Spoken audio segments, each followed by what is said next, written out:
de l'heure qu'il est dans votre salon en ces instants précis. Je me présente, je suis Mehdi Vedosso. Il y a quelque temps, vous vous souviendrez qu'une invitation nous avait été lancée et j'ai saisi l'occasion pour y répondre comme vous. Et différemment de vous, je me suis incrusté.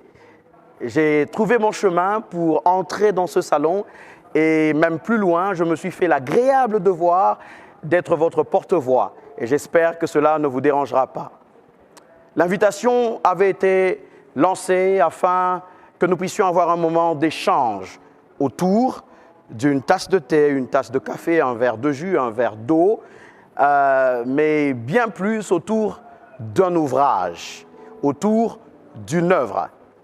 Et en ce jour, pour cet échange, nous allons avoir quelqu'un que nous connaissons, un homme à multiples casquettes.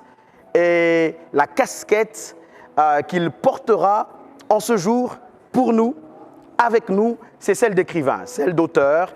Il vient de publier un livre percutant qui porte le titre « Savoir se relever après avoir reçu des coups dans le ministère et dans la vie ».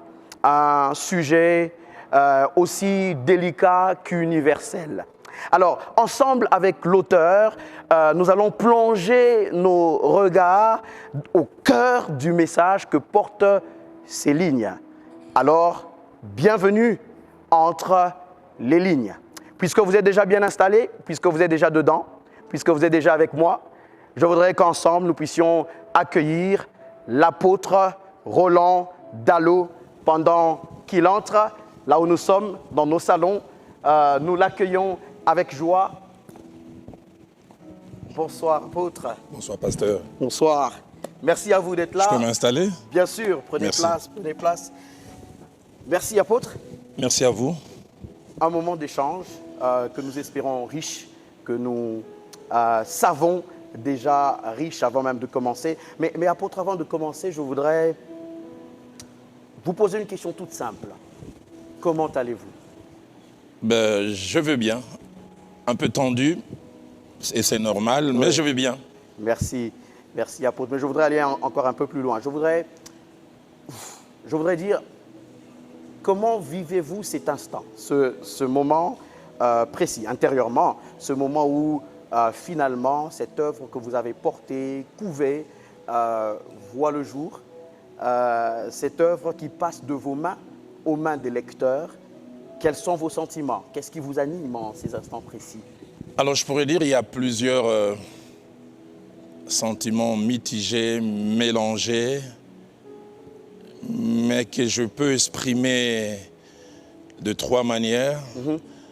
Le premier sentiment, c'est un sentiment de reconnaissance vis-à-vis de Dieu qui a commencé avec nous cette belle aventure de cet ouvrage il y a 4 mois et demi.